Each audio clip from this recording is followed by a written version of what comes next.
Good morning, student. This lecture related to the revolution of liberals 1848. Okay, ये जो revolution है ये France की जो है वो सिटी में हुआ था, जिसे फरवरी 1848 के नाम से भी मोस्ट इम्पोर्टेंट रेवोल्यूशन है ये। लेकिन यहाँ पे जो रेवोल्यूशन शुरू हुआ है सिटी के अंदर, उससे पहले जो है रेवोल्यूशन होना शुरू हो गए थे कॉन्ट्रीसाइड एरिया के अंदर।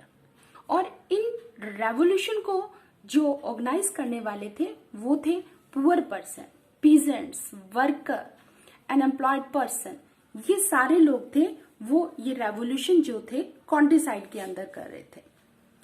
अपने इससे पहले लेक्चर में मैंने आपको वीवर्स इन सेलेसिया विलेज की भी घटना आपको बताई थी। तो ऐसी छोटी छोटी घटनाएं विलेज में हो रही थी, ये छोटे छोटे रिवोल्ट्स थे वो विलेज के अंदर हो रहे थे।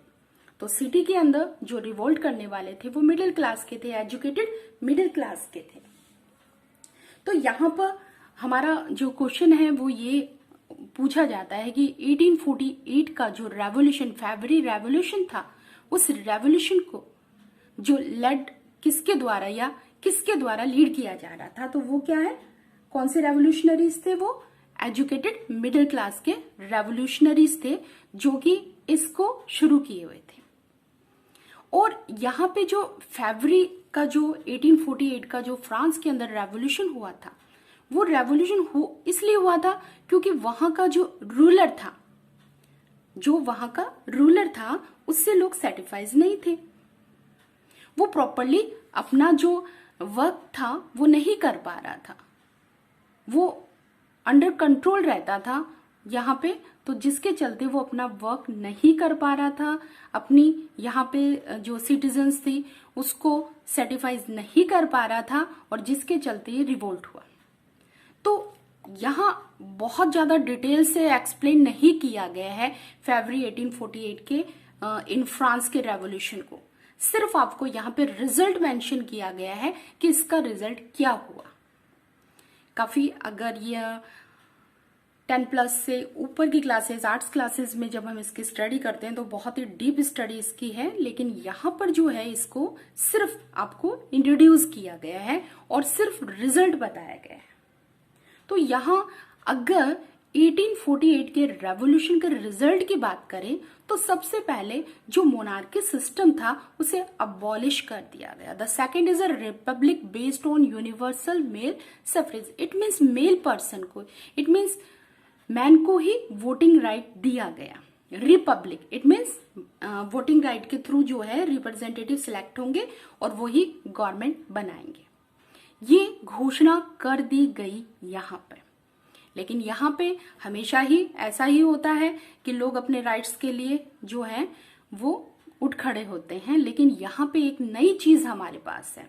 वो नई चीज ये है कि उन्होंने जो राइट्स के साथ साथ इस बार उन्होंने जो डिमांड अपनी रखी है, न्यू डिमांड जो अपनी रखी है, वो है नेशनल यूनिफिकेशन। इट मीन्स इस टाइम उन्हें यूनिफिकेशन भी वो चाह रहे हैं। यहाँ पे उनकी जो डिमांड है वो ये है कि कॉन्स्टिट्यूशन तो उनको चाहिए, लेकिन साथ साथ नेशन का यूनिफिकेशन भी उन्हें चाहिए। तो their demands for the creation of a nation state on a parliamentary principle. Parliamentary principle होना, जो भी नेशन बनेगा वो उसमें सिस्टम जो है वो पार्लियामेंट्री चलेगा। इट मीन्स पार्लियामेंट के अकॉर्डिंग ही वर्क होगा और पार्लियामेंट में इलेक्टेड रिप्रेजेंटेटिव होंगे।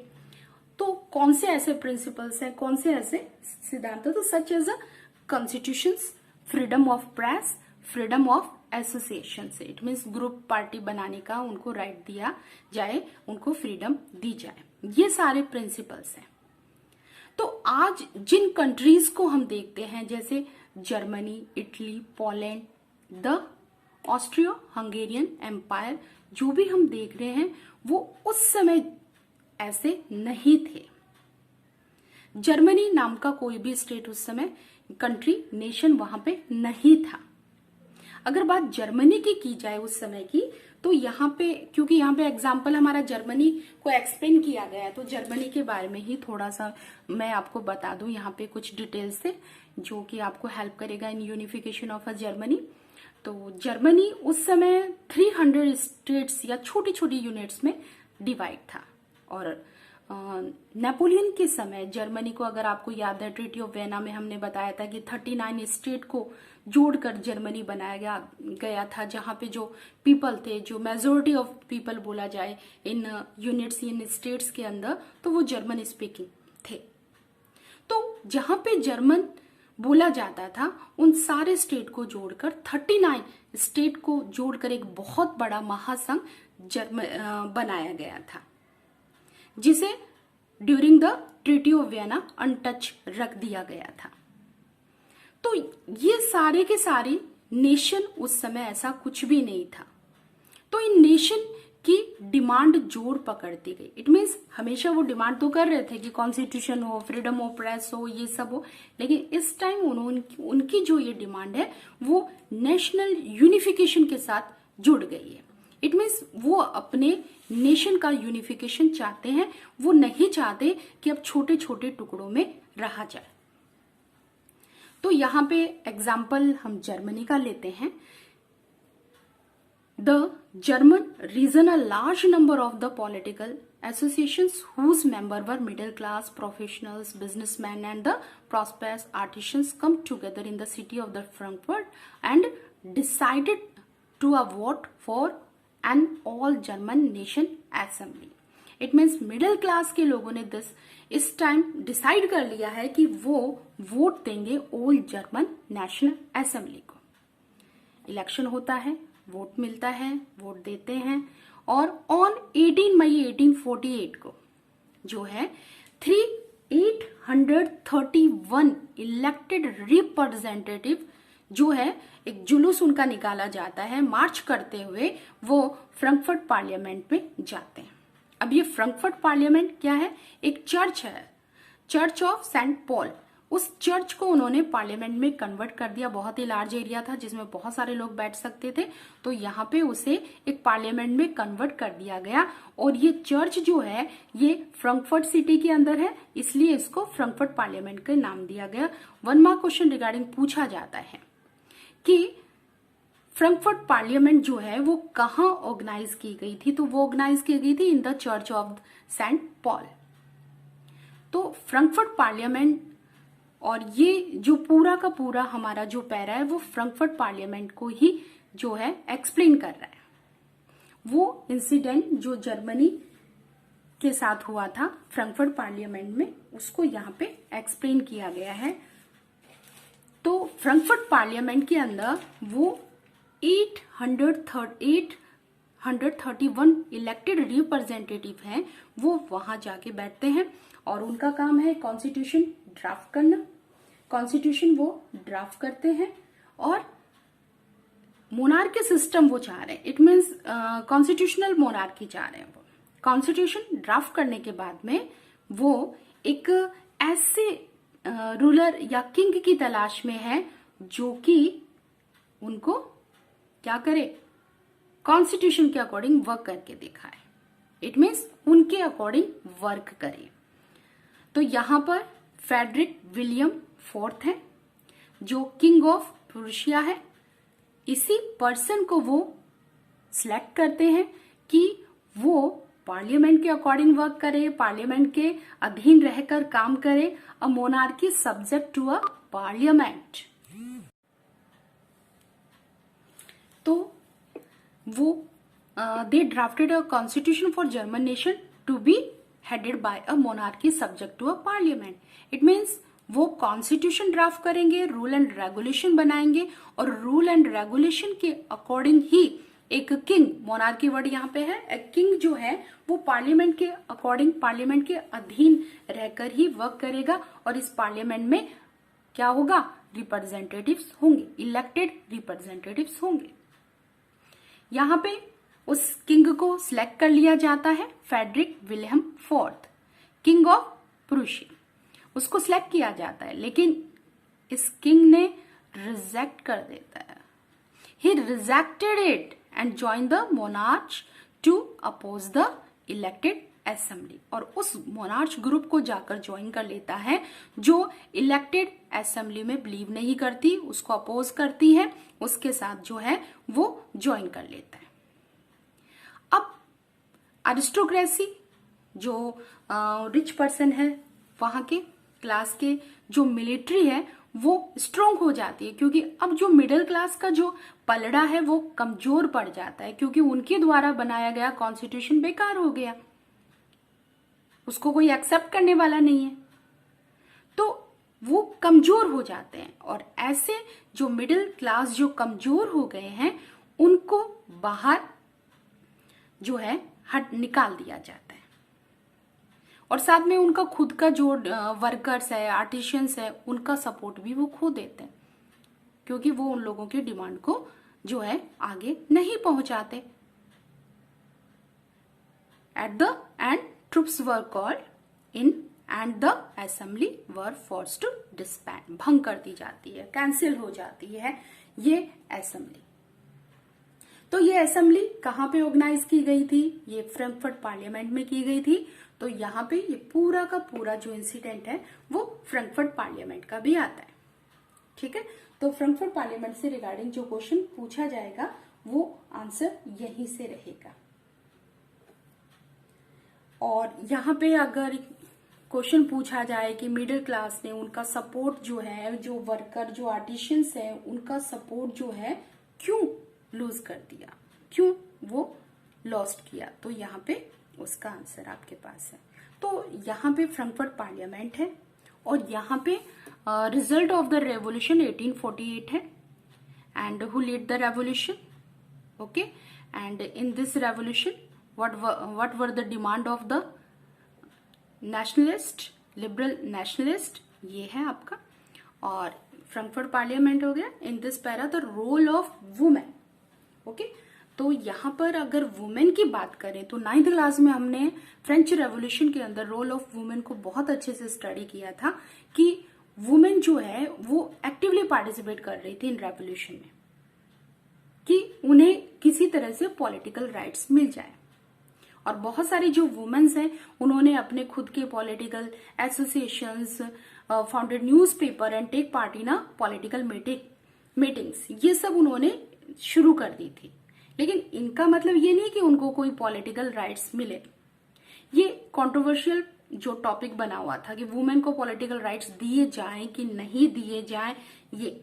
लेकिन यहां तक का जो टाइम पीरियड है अभी तक वुमेन को कोई भी पॉलिटिकल राइट नहीं थे, वो कंटिन्यू इनके रिगार्डिंग स्ट्रगल कर रही थी, और उनको मना भी कर दिया गया था, वुमेन्स को मना कर दिया गया था कि उनको किसी भी तरह के पॉलिटिकल राइट नहीं दिए जाएंगे।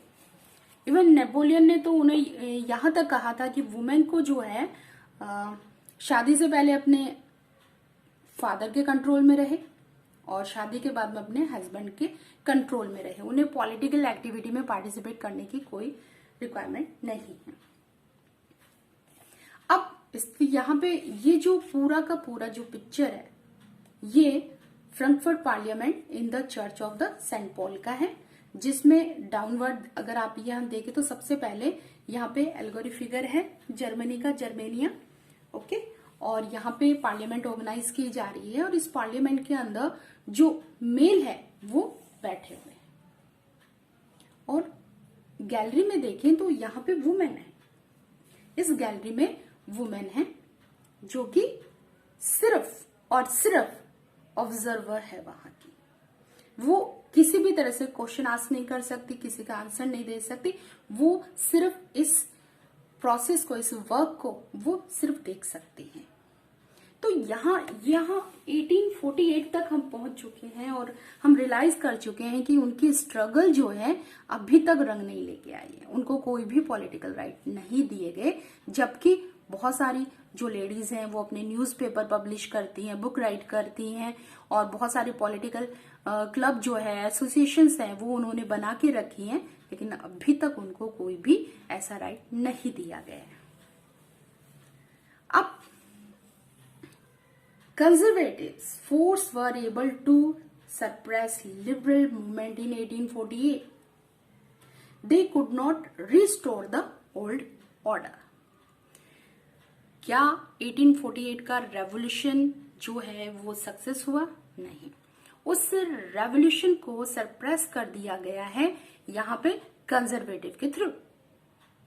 लेकिन कंजर्वेटिव्स अपने ओल्ड सिस्टम को रिस्टोर नहीं कर पाए। मोनार्क्स जो है वो रियलाइज कर चुके हैं कि continue the cycle of revolution and repression could only be ended by granting some concession to the liberal nationalist revolutionaries। Okay, realise कर चुके हैं, जो कि अब हम बोल सकते हैं कि जो रूलर है वहां का वो रियलाइज कर चुका है कि ये जो रेवोल्यूशन होता है उसको दबा देते हैं, जो रेवोल्यूशन होता है उसको दबा दिया जाता है।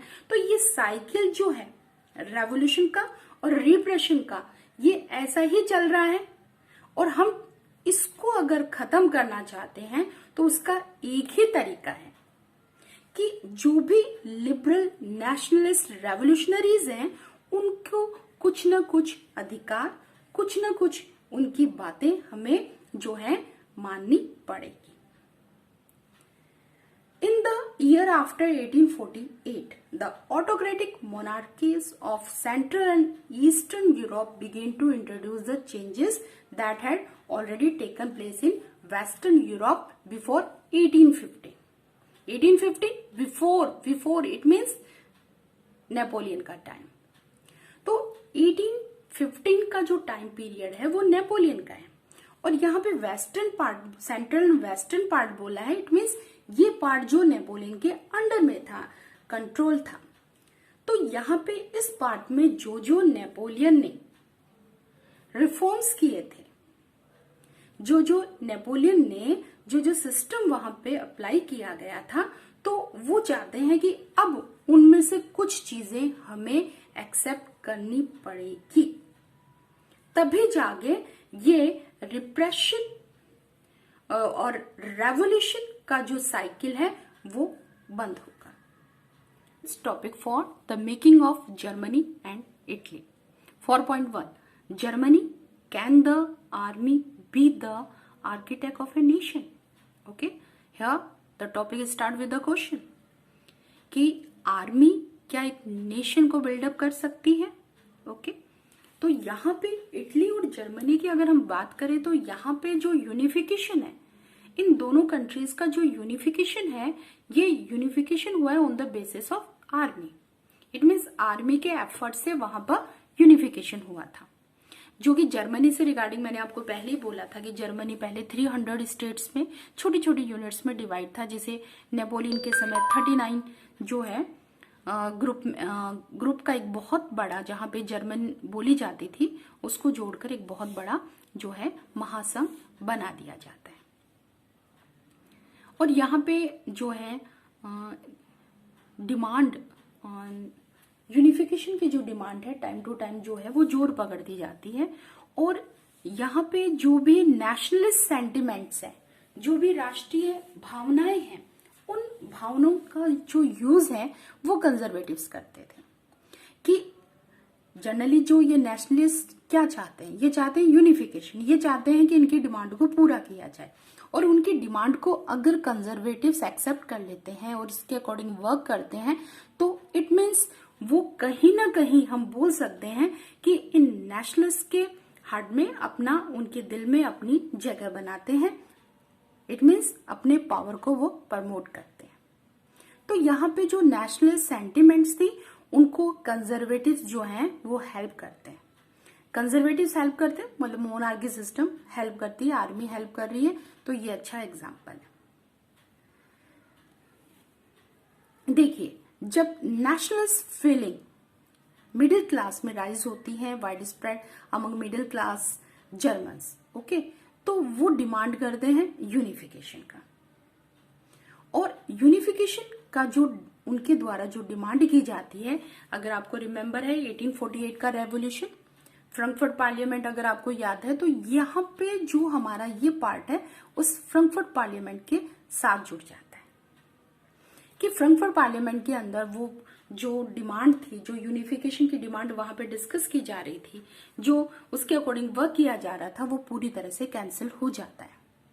तब वहां का जो रूलर है, जो पुरुषिया का जो रूलर है, वो अब उसको अपनी ड्यूटी समझता है, या फिर वो उसकी सारी रिस्पॉन्सिबिलिटी ले लेता है कि अब मैं जर्मनी का यूनिफिकेशन करूंगा। तो यहां पर जो liberal initiative to the nation building was however repressed by the combined force of the monarchy and the military। Okay, जो मोनार्की और मिलिट्री के द्वारा रिप्रेस कर दी गई थी, ठीक है। अब supported by the large land of Prussia. Junkers मतलब वो पर्सन जिनके पास अच्छा खासा प्रॉपर्टी होता है, अच्छा खासा एरिया जिनके पास है, उनको प्रॉपर्टी वाले मालिक लोगों को जंकर्स बोला जाता था। तो वो लोग जो हैं वो हेल्प कर रहे हैं। अब प्रूशिया जो है उसने अपने चीफ मिनिस्टर ओटोमन बिस्मार्क को यहाँ पर जो है हायर किया है उन्होंने इस प्रोसेस को कैरी करने के लिए। तो आर्टी हम बोल सकते हैं कि जो ओटोमन बिस्मार्क है was the architect of unification of Germany. तो उसको हेल्प की जाती है आर्मी के द्वारा एंड ब्यूरोक्रेसी के थ्रू उसको हेल्प मिलती है। और यहाँ पे जर्मनी का बहुत हिस्सा ऑस्ट्रिया के पास था, डेनमार्क के पास था, फ्रांस के पास था। तो उस हिस्से को लेने के लिए, उस पार्ट को लेने के लिए यहाँ पर 3 वॉर्स जो है 7 ईयर में 3 बहुत इंपॉर्टेंट जो है लड़ाई लड़ी जाती है।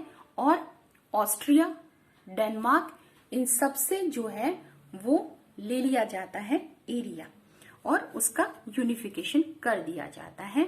और at last in January 1871 the Prussia king William first was proclaimed German emperor in a ceremony held at a Versailles. It is a Versailles palace, the picture of the Versailles palace जहाँ पे ये ceremony चल रही है।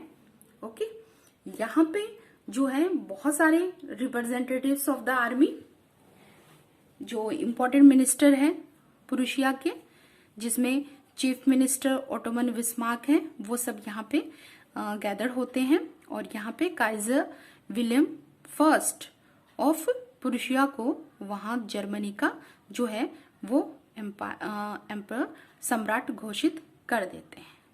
तो ये है process Germany के यूनिफिकेशन की। Thank you.